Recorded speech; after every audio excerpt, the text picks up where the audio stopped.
this is the House Judiciary Committee. Let me talk to you for just a moment. We're going to move through this as quickly as we can. However, the House is going back into session at 3 o'clock. Consequently, at that point in time, we are through. We will go as far as we can go. If we get through every one of these bills, I'm the happiest person in the room. But if we don't, we will simply carry them over till the next time we have a meeting. Go ahead, let's go, Brandy, call the roll. Hill. Here. Wadsworth. England. Almond. Bedsole. Brinyard. Chestnut. Here. Faulkner. McClammy. Pettis. Robbins. Simpson. Starnes. Stringer. Tillman. We have a quorum. Got a quorum. All right, thank you. Got a couple of people I want to introduce to you. First is David Jordan. David, are you here? Retired. David is a retired judge from Escambia County. We are really glad to have him with us. He's working, I think, with ALI on some juvenile issues, so we're glad to have him here working with us. The other person I want to recognize today is my sheriff, Billy Murray, Sheriff Murray. So we are certainly glad to have him here from St. Clair County. If any of you do not like the way that I run this meeting, please take it up with Sheriff Murray. Will you meet in the back, or how do you want to do that? He will meet you anywhere he wants to. But we're glad to have both of them here, and we're glad to have all of y'all here. We got several bills. Again, we're going to do our best to get through each and every one of them. The first one we're going to take up, Representative Baker has the chair of one of our House committees, so he is going to go first, and this is House Bill 232. Thank you so much, Mr. Chairman, members of the committee. This bill would be referred to as a school notification in regards to juvenile delinquents bill. It originated actually out of one of my two counties that I represent in southwest Alabama, Baldwin County, in which there began to be some situations that arose in which school officials were unaware of a juvenile delinquent that might be, for example, wearing an ankle monitor and had no idea, were baffled as to what the occasion was that they're wearing this ankle monitor. There was no notification whatsoever. So that's sort of the premise or origination of this. But I would state that what we're trying to do, we're trying to balance the confidentiality that's already a part of the juvenile court system, as well as the safety within the school. So trying to find that balance. And with that, there is an amendment that I think that will really help to clarify and make this a much better bill than in its original form that you might have received. And so I would like to try to take up on the amendment as quickly as possible, because I think that will really substantially change the bill. I think that's what we're going to do first. Is this yours, Mr. Simpson? Who? I'm sorry. Go ahead, ma'am. Yes, I've got the amendment. We're going to replace lines 35 through 36 on page 2 with the following. By the juvenile court for committing certain capital and other offenses, and 2. Then we're going to replace lines 49 through 50 on page 2 with the following. Court of a capital offense pursuant to section 13A 540, murder pursuant to section 13A 62, rape in the first degree pursuant to section 13A 661, or sodomy in the first degree pursuant to section 13A 663. Replace line 75 on page 3 with the following: where applicable this notice may be. And then replace line 77 on page 3 with the following: the principal at the school of attendance. The principal may. Thank you so much. With that, can I go ahead and expound on that, or I'll refer to you, Mr. Chairman? We've got an amendment. Are there any questions concerning the amendment? Please. I have just one question. Sure. Where it says shall to may, why do you not want to notify the principal? Why did you move it from shall to may? Actually, there is shall in the bill, so it goes in one part of the bill, it's still shall, which is going to require that, because it currently now, under current law, it's only may. It's only may, it's not where it shall be notified. So there will be in the bill, then the early part of the bill with the amendment, then the shall will be applicative to the violent crimes that are listed there in the amendment. But later in the bill, there can also be, there's language in there, so outside of those certain crimes that are identified within the amendment, then there's later in the bill where there still could be the juvenile delinquent, where the schools then would be possibly notified, and so that has been changed and shall be notified even on those other offenses outside of the certain crimes that are in the amendment, and so that was converted to may. That was felt that was trying to find that balance then in terms of confidentiality. That's more on the dissemination of that, so the superintendent, but in terms of disseminating that down the line then to the appropriate channels, that's where that was changed then, instead of the shall to the may. Okay.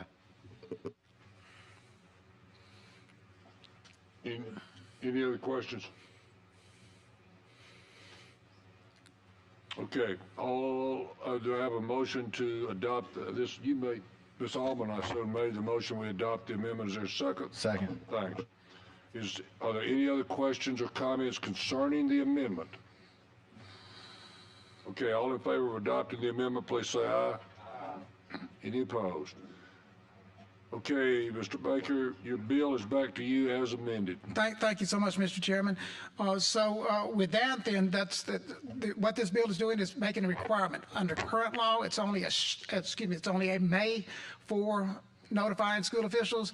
So this would require the shall, that is, but with the stipulation that it fit within the context of these violent crimes here that are in the amendment. Okay, we got a motion for a favorable report of this bill as amended. Is there a second? Are there any questions or comments? Okay, seeing none, all in favor of giving this bill a favorable report as amended, please say aye. Any opposed? Okay. Thank you so much. We appreciate you. Thank you, Mr. Chairman. Thank you, allowing me to go first, too. Thank you. Oh, you're welcome. Next bill we got is HB 360. Representative Robertson. Thank you, Chairman. Thank you, Committee. HB 360 would change the name of drug courts to accountability courts and would expand the scope of whom the court would serve and include offenders with mental illness and offenders who are veterans. This bill would also require the administrative office of the courts to adopt policies and procedures relating to the use and implications of the accountability courts. Is this the amendment? All right. Mr. Robertson, I've got an amendment I'd like to talk to you about. Page 8. Yes, sir. It is on line 223. Yes, sir. Replacing Yes, Alabama Supreme Court with replaces- AOC. Replaces the Supreme Court with the AOC, or the administrative officers courts. Yes, sir. I believe that'll be a friendly amendment. I would accept It's just an that. administrative thing. Yes, sir. Where are you going to administer this? And you're going to administer it through AOC, not through actually the members of the Supreme Court. Yes, sir. Okay. Now, does anyone have a question about the amendment or why? All right. Yeah, I make a motion, and Mr. Betzel is second. So this will be our amendment. Are there any questions about the amendment? Seeing none, all in favor say aye. Any opposed? All right, it's amended. That's the first amendment. Is there another one? Is that it? Okay. So, Mr. Robertson, it's back to you as amended. Do you have anything to add? No, sir. I think, we're willing to kind of keep, if we need to change some little things, we may work on that in the future. But Good. thank you. Do I have a motion to, okay, Mr. Stringer's a motion and Ms. Allman second. Are there any questions about this bill as amended? You understand this is going to be setting up the opportunity to set up all type of accountability courts all throughout this state. So that's the point, and we appreciate it. We got them. This will just hopefully bring them more under one umbrella. Yes, sir. Hopefully it'll help our veterans too. They got a high success rate. I think it'll be Any of our right across. accountability courts. Any of our accountability courts. All right, so we got a motion to give this bill as amended a favorable report. All in favor, please say aye. Any opposed? Seeing none, favorable report is amended. Thank you. Thank you, Chairman. Thank you. Let me skip down. I think Senator Roberts has somewhere he has got to be. So Senator Roberts. Mr. Chairman, committee. Ladies and gentlemen, this is going to be SB 54. Mr. Chairman, committee, thank you very much. As you know, we've dealt with this through the years, dealing with critical infrastructure.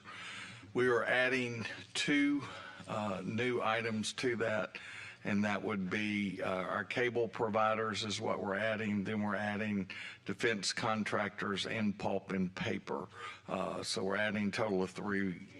It's been through counties, and some of the cleanup here is dealing with right-of-way language, and then other employees that have reasons to be on the right-of-way and may damage, making sure they would not be found guilty. So that's it. Does anybody have any questions about this bill? Miss- I think I've got a motion and a second for a favorable report, I'll make the motion for a favorable report. and Mr. Pettis will make the second. So, are there any other questions or comments for Senator? Yes, sir, please. Go first. Yeah, I was just going to say it's a good bill. I was already drafting something similar because we're having such a problem with the copper wiring being stolen off of cell phone towers and other areas. So it's a good bill, and I appreciate you bringing it. Thank you. Yeah, it is, and it's causing outages throughout our whole state. Thank you. They do a lot of damage, get very little value. Go ahead. I have a question. It's totally unrelated, just reading the bill, not to the new language. So you probably wouldn't be able to answer it, Senator, but in reading through some of the previously defined critical infrastructure, it says you would be a steel-making facility that uses an electric arc furnace. Well, brass, iron, all these other industries use electric arc furnaces.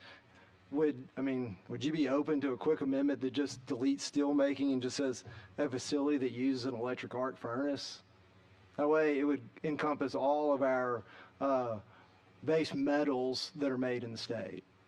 All right, I don't want to throw too much of a wrench in it, but I The just only read thing that. I would love to discuss that with you. I'm open to that, but I would love to talk to some of the stakeholders on that part of it. Okay, I'm good with that.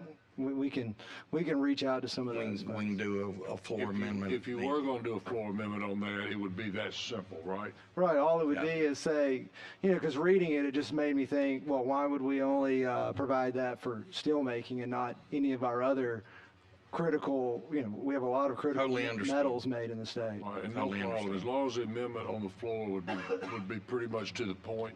we're Yep. good. Okay, all right. Thank We you. got a motion, a second. All in favor of giving this bill a favorable report, please say aye. Any opposed? Thank you, committee, Mr. Thanks a lot. Chairman. Appreciate you. Representative Brown, how about HB 3? Thank you, Mr. Chairman. At the appropriate time, too, we have a committee sub also. All right, have we been provided it? Yes, sir. Okay, thank you. Go, all right, then let's, first thing then, briefly tell us about the sub and then we'll adopt it. Sure. What the sub does is it provides that criminal defendants who are an illegal alien that is convicted of a felony where the victim is a minor, so it restricts it to a minor, must receive an enhanced sentence. It also provides that a criminal defendant who is an illegal alien is convicted of a misdemeanor where the victim is a minor shall be sentenced to a Class C felony. Okay, do I have a motion to adopt the sub? Thank you. Is there a second? Second. All right, there's a motion and a second to adopt the sub. Are there any questions concerning the sub? Seeing none, all in favor of adopting the sub, please say aye. Aye. Any opposed? Your sub is adopted. Thank you, Mr. Chairman. Go ahead, Mr. Brown. Well, essentially, what this does is just enhances sentences for illegal aliens that commit crimes against minors. Does anyone have any questions for Representative Brown concerning this bill? Ma'am, yes, ma'am. Can you explain, just so I understand, the purpose of doing that? What's the goal? Sure, there's multiple reasons. One, a crime against a minor is so egregious that we all agree that should never happen. But first of all, too, there's already been a crime committed of trespassing as they enter the United States. So when they're in Alabama, eventually they're going to be handed over to ICE, and if they're convicted of this and we bump it up, they would do real jail time if they're actually sentenced to do jail time in Alabama. And in turn, they'd also have that there on the record for ICE for deportation. So it'll follow them around. Anyone else? Ma'am, I'm sorry, didn't see you. Hey, how you doing? Hey, great. I know this is a new law, but I was kind of asking the same thing that she did. Is it not a law if they do something if something happens to a minor already? Well, of course Is it there is. not a law already out there that if someone gets in trouble that may be here illegally, that they would be deported? Well, what this essentially does is it'll stay on their record more than anything else. That's the most important thing. So like a misdemeanor, what we've seen in other places, like you saw the Lake and Riley case that was referenced many times, that individual was committed misdemeanors and they dismissed him, let him go. So it wasn't following him around, so ICE wasn't even notified. So what this is if you commit a crime against a misdemeanor against a minor, it's upgraded. And then on the felony side, it's already have one strike against them from being here illegally. So this is just essentially an enhanced penalty from having committed another crime.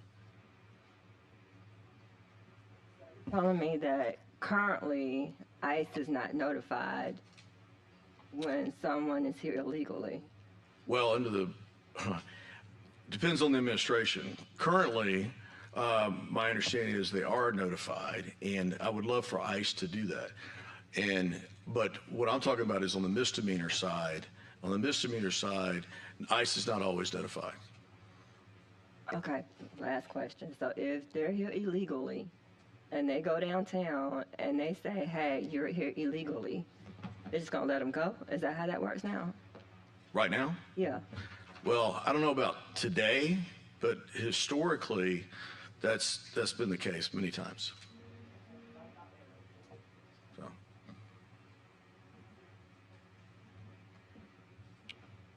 Any other questions? Yes, sir. Okay, we got a motion. Can I get a motion for a favorable report? Got it, I think. I make a motion. All right, I think Mr. Pettis did, but will you second it? I'll second. All right, we got a motion and a second for a favorable report. Are there any other questions for Representative Brown? Seeing none, all in favor of giving this bill a favorable report, please say aye. Aye. Any opposed?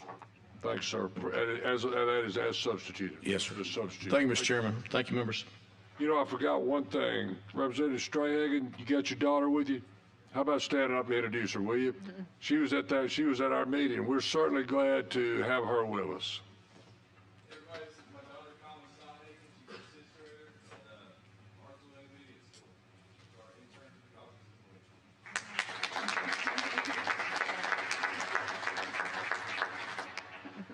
We're glad to have you with us, young lady, and if you want to come back, you do anytime. And if your dad doesn't bring you, you just call one of us, and we'll get you down here. Okay? Thanks.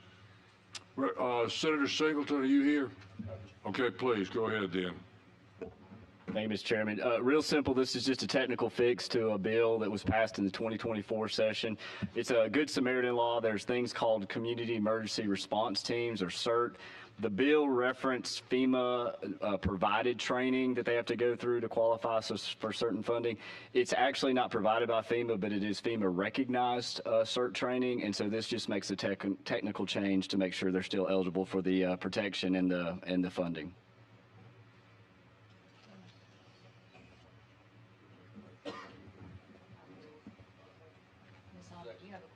You have a question? I was just making a motion. Making a motion? Okay.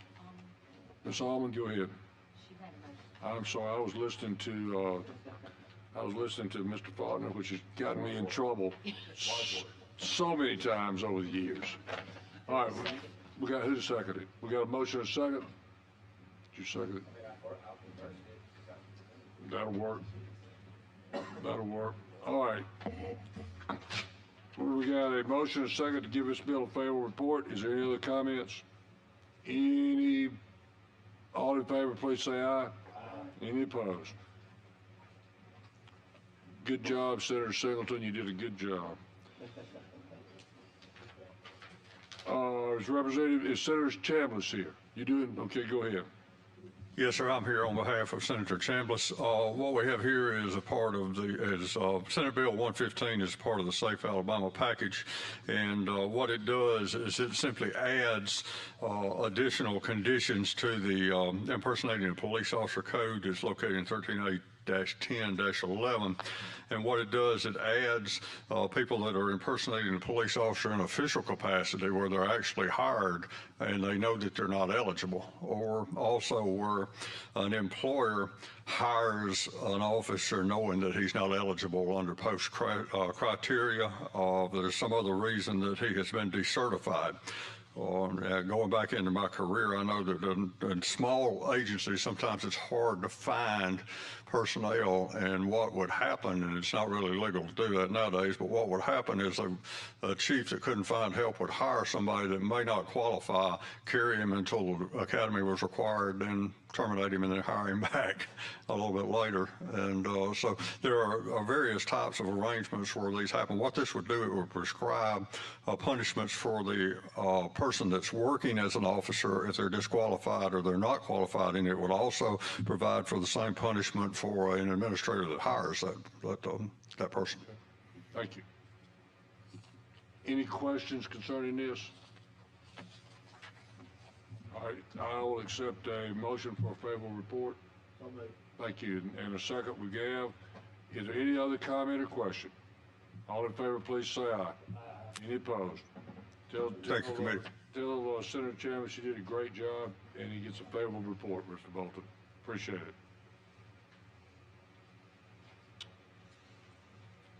How about Representative Sellers? Can you talk to us about HB 53? Thank you, Mr. Chairman and committee. HB 53 is our joint custody bill, and in essence what it does, as we looked at almost 30 years of pastoring people, one of the biggest hurdles that families have, especially when they divorce, is the sharing of time. And so what this does gives opportunity for the courts to start at 50-50 sharing of time or to that point. Our children need both parents in rearing and raising. When a couple divorce, whether it be the man or the woman, father or mother, what happens is, whichever one is non-custodial, he moves to every day of the month to 4 days a month.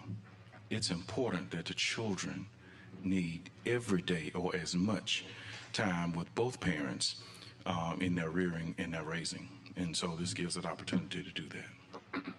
Thank you, Judge Hill, for helping us to. Well, I appreciate what you're saying, but Representative Sellers, what this bill does is gives a presumption of joint legal custody, not a presumption of joint physical custody.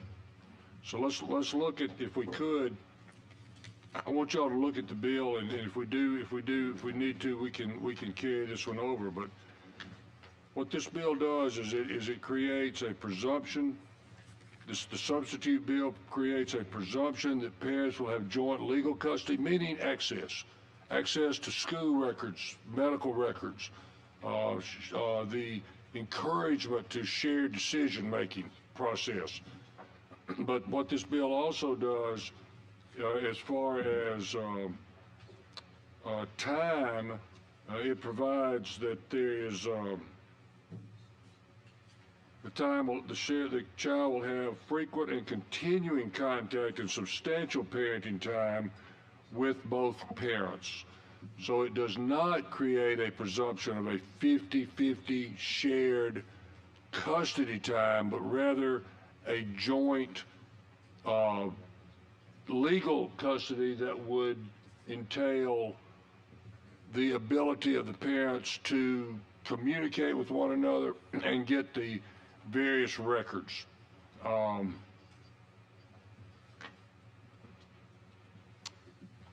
And I will introduce the sub bill, which is what I just talked about. I'm going to do so. Can I get a second for the sub? Second. Thanks. All right, there's a motion and a second for the sub bill. Any questions? Any questions? Then all in favor of adopting the sub, please say aye. Any opposed? Okay, so it's adopted. No. Mr. Chairman? Yes, sir. Would this be amenable to refer this bill to a subcommittee for further study? Is that what you were alluding to? I tell you, you know what, I think it would, simply because I want to make sure that Representative Sellers is very comfortable with what we're doing. And like I've told him, I like the bill. I like the thought process of joint legal custody where parents are able to communicate concerning the needs of their children. But physical custody is a different deal. Yeah. It's just a different thing because you have different issues. So I'm going to refer this to our civil committee, and I'm going to let us get together on it. We'll get you back. All right. Representative, thank you. No, appreciate it. Thank you, Judge. Thank you, Committee.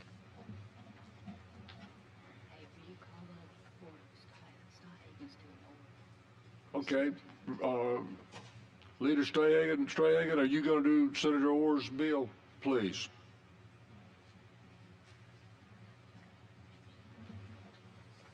Thank you, Mr. Chairman, committee members. As you can see, the great senator of Morgan County is not able to be here with us today, so y'all unfortunately are stuck with me, and I'm going to apologize right now for that. We all heard the testimony from Clarissa last week. It was a touching testimony of what she's went through and the changes she made in her life, yet to 11 years later be arrested on a Friday night with no idea of a misdemeanor warrant for her arrest. She made a promise to God and her child that she would stay clean. When that arrest took place, of course, it wanted her to go back to that awful path that she was on decades ago. And I think there's over 5 million constituents of our state. I think she's the one who had the courage to stand up and speak on this. I think there's probably many more. But I would like for us to be in conversation to how we can prevent this from happening again to a perfect individual who is doing what she's supposed to be doing and not getting a second chance she deserves. Mr. Chairman? Sir. Thank you for the recognition. I know several members. First of all, Leader Stadhagen, agree totally. I hate what happened to the young lady who was here. I'm not sure exactly, how that did end up happening, but it was a very heartfelt story. I thought it was very compelling. I do not want that to happen to anyone. What happened to her, in the glitch and how this came about in her situation. However, I have a lot of concerns about the bill as currently written, but I want to achieve the goal that you and Senator Orr want to achieve. And I've discussed this with you. I would like to get in a position where I could vote for a bill, but I can't under the current parameters right now, and I think other members have the same concerns that I do. And so I would respectfully ask that you let me move to put this in the civil subcommittee. I was hoping the one before this would have gone to the criminal, but this one in the civil subcommittee for just not to kill this bill, but just for further review, so maybe we could alleviate some concerns of members. So with that, Mr. Chairman, that would be my motion and request. Okay. Okay, I'm going to let you do that. One thing that, several things about the bill bothered me too. One is, under no circumstances do I want to see us put our municipalities in a situation where they could incur liability because of the inadvertent act of a magistrate who failed to go back and pull one of these and get it, dismissed, such that the individual was arrested and then it was dismissed or found that it should have been dismissed, and perhaps some type of false arrest or wrongful imprisonment lawsuit could come to our municipalities, and I do not want that to happen. So, yes, I'm going to send this to Mr. Faulkner's Civil Committee. Mr. Chairman. And let's get it worked out. We will I'll make a quick remark as well before. You sure can, but we're going to get it worked out. I want it back on in 2 weeks, as I want the other one back on in 2 weeks. Yes, sir, please. All right, thank you, Mr. Chairman. I do want the committee to keep in mind that after this lady was released from prison and parole, she had 3 speeding tickets in an accident that was not pulled up during that process. So, and I know we got a new system from the 1st to 25, but please, for the committee, to keep that in mind as well when you are discussing. And my last comment would be to Representative Chestnut, who said this is a soft committee, right? Don't Thank you, give sir. him too hard a time. Don't give him too hard a time, man. Okay, civil subcommittee, that's not a problem. That's reasonable.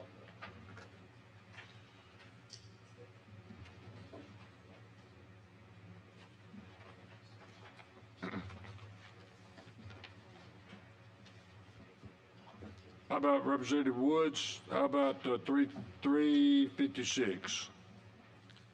Thank you, Mr. Chairman.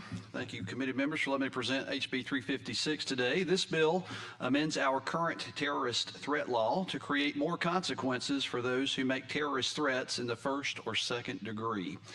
I brought this bill after experiencing a large volume of school threats in my home county earlier this school year. Some of the schools in my district went on lockdown as many as 6 times in a matter of a few weeks. I'd venture to say that all of us may have experienced some of these events in our own respective communities. As a parent, I expect my child to be safe when I take her to school. I expect the same for our teachers and our employees at our schools. I wish we didn't need this law. I wish students could just go to school and do their work and return home safely, but we live in a world where that's not always the case. We live in a world where every threat has to be taken seriously. We need to have the most comprehensive law possible to act as a deterrent for those who would threaten our children. Oftentimes, that threat comes from another student. What is meant to be a joke or a distraction to get them out of class creates a serious situation. A situation where taxpayers are shouldering the burden of the law enforcement response or threat. Students and faculty are placed in high-stress scenarios that lead to heightened anxieties. Parents are put on alert and fear the worst for their children, not to mention the loss of learning that occurs as a threat protocol is enacted. I have accounts of young children who experienced multiple lockdowns as a result of threats earlier this year, who were prescribed medication to help them overcome their fears and anxieties of going to school. This is unacceptable. And as a parent, it hurts my heart to think that a place where young children should look forward to going, to learn and to see their friends and to play and to grow, has become, for some students who have experienced these threats, a place of dread and fear. I do thank God that these types of threats in this law have not been acted on yet in Alabama, and I pray they never will. But the reality is, this is a serious crime and it needs to be treated as such and have serious consequences. I was able to email out to the committee some bullet points. I hope everyone received that over the weekend, and I'm happy to answer any questions. Thank you. Does anyone have any questions or comments concerning House Bill 356 to Representative Woods? Mr. Chairman, Sir. I'd move to give the bill a favorable report. Okay. Is there a second? Second. Thank you. Got a motion and a second for a favorable report. Any questions or comments? All in favor, please say aye. Any opposed? All right, thank you, sir. Thank you, Mr. Chairman. Thank you, committee. Senator Kitchens, are you here for Senator Kelly? Yes, sir. And well, that's good. Thank you. We're glad to have you back with us. Well, it's good to be back among friends, and I even wore my light blue jacket today for you and your honor. So, we appreciate it. It is good to see you back with us. Well, thank you. And Senator Kelly had a committee meeting, so he asked if I could come down here and carry this bill. SB 66 deals with the presentment of forged instruments. Currently, it's a crime to possess one of these, but this takes it a step further, that if you have knowledge that the instrument that you have is forged and you have the intent to defraud.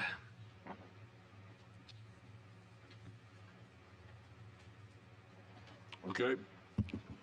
Does anyone have any questions concerning this bill or comments? Sir.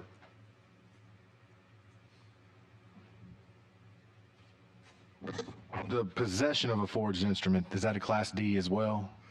I believe so. That's a Class D felony also. And Okay. then this just adds the punishment for the intent or the knowledge of your possession. Well, is this a different offense, or is this changing the possession? This is a different offense where you're actually presenting that forged instrument. So if you have it and then you present it with the knowledge or you're trying to defraud someone, you know that you have an instrument that, an ID, fake ID, whatever it may be, you know that that's illegal. This would just create that crime where you actually presented it to someone with the intent to defraud. So this would be the ability to charge, say you could be charged with possession, but then that next step you make, you could also be charged with presentment of a forgery. Correct. Mr. Chairman, I make a motion for a favorable report. Second. All right, got a motion. Thank you. Any other questions? All in favor, please say aye. Aye. Any opposed? Thank you, Mr. Chairman. Tell him the only reason he got a favorable report is because he sent you down here. I'll be sure to pass that along. You make sure you point out to him that you are always welcome. Okay? Well, I appreciate that. Thank you. You're welcome. Did Senator Weaver make it back? No, you got it, Mr. Betzel. I think we got two more bills. Go ahead. Yes, sir. Which one do we want to do? Senator Weaver has two. Whichever you want to do, sir. All right, so let's start with SB 76, if that is okay. This is a bill that Representative DuBose already presented through the House and voted out yesterday. There will be an amendment to make this identical to that version, but this is the nursing mother's exemption for jury duty. Move to adopt the amendment. All right, there's a motion and a second to adopt the amendment, which will make it exactly the same as Representative DuBose's bill. Yes, Any sir. questions? Seeing none, all in favor of adoption of the amendment, please say aye. Aye. Any opposed? Okey-doke, go ahead, sir. No further comment from me unless anyone has any questions. Move for favorable report. Okey-doke, there's a motion and a second to give this bill as amended a favorable report. All in favor, say aye. Any opposed? Okay, thank you, sir. Favorable report on this one. Now, what's the next one, 108? Yes, sir. SB 108, this is going to provide for a establishment of a new crime in the state of Alabama. As I probably do not have to explain, identity theft is such a growing problem in our country. Most of the time, the identities or the information used to steal identities can come from your personal information that's transmitted through the mail. This bill would establish the crime of theft of the mail that mirrors current federal law, but this will allow local law enforcement in some of those smaller cases to be prosecuted at local level. And then also have an amendment to add on to this that at the appropriate time that would add in possession of stolen mail. I'll be happy to explain that in further detail. Why don't you go ahead and do that, because I'd like to go ahead and get the amendment in place, and so we can vote on it at one time. Okay, following a path that's already in place in the state, there's theft of the property, but also there's possession of stolen property. This would add in, the amendment would add in that somebody who intentionally receives, retains, or disposes of stolen unknowingly that has been stolen, and again, this would mirror the current statute of receiving stolen mail, could be guilty of possession of stolen mail, which is a Class A misdemeanor, but that there would be an enhancement if the possession that you have of that mail is linked to trying to defraud you for the purposes of identity theft. Any questions on the amendment? I'd move to adopt the amendment. All right, there's a motion and a second to adopt the amendment. All in favor, please say aye. Aye. Any opposed? Okay, the amendment is adopted, so Representative Betzel, it's back to you as amended. I'll be happy to entertain any more questions. Second. Favorable report as amended. Any questions or comments? All in favor, say aye. Aye. Okay, favorable report as amended. Thank you. Representative England has asked us to carry over 42. He had to be out today. So this leads us to HB 177. Are you ready, Mr. Roberts? Doesn't matter? No, I don't care. Stay right where you are. We all know you. I've got House Bill 177, and the point of this bill is really that I have a substitute to the bill. Do you want me to go over the substitute? Let's talk about the sub. So the sub, after talking with Alabama Rise, I agreed to some amendments, some changes to the original bill. So the changes that have been made, basically now the way it will work is if a judge orders, so whenever a court has jurisdiction over a non-custodial parent, that judge may order the non-custodial parent to pay provide health insurance to their child. And the point of that would be is sometimes judges are allowed to do that now. We're just putting in the code, but what we will allow Medicaid to do, if permissible by federal law, in essence, subrogate. So if you were ordered to provide insurance and you did not, and then child ended up in the hospital or had some illness, and Medicaid had to cover those costs, not only could you be held in contempt, but the state Medicaid could garnish your wages to seek reimbursement for all expenses paid. Okay, ladies and gentlemen, that is in essence the substitute. Are there any questions concerning the substitute bill? Seeing none, can I get a motion to adopt the sub? So moved. Thank you. And there's a second also, so we have a motion and second to adopt the sub. So the sub is in play. Just 1 second, Mr. Robbins. Originally, there was a public hearing. My understanding that public hearing has been pulled. Plus, no one signed up to speak. So I guess a public hearing where no one signs up to speak means that we don't have a public hearing. So, Mr. Robbins, we're back to you, to your bill as substituted. Any questions? Oh, yeah, are there any questions? Well, can I make a motion for myself to get a favorable report? I make a motion to get a favorable report. Second. Third. All right, there's a motion. There's a motion and a second and a third to give the bill as substituted a favorable report. Is there any comment? Seeing none, all in favor say aye. Any opposed? Listen, thank y'all. We moved through this considerably more quickly than I was concerned we would. Thank you to all the committee. We appreciate it. I would just like to note that was due to Representative England's absence that we moved things. Representative England's absent and Representative Faulkner's moving 2 of them to his civil subcommittee. Gotcha. We're adjourned. Thank y'all.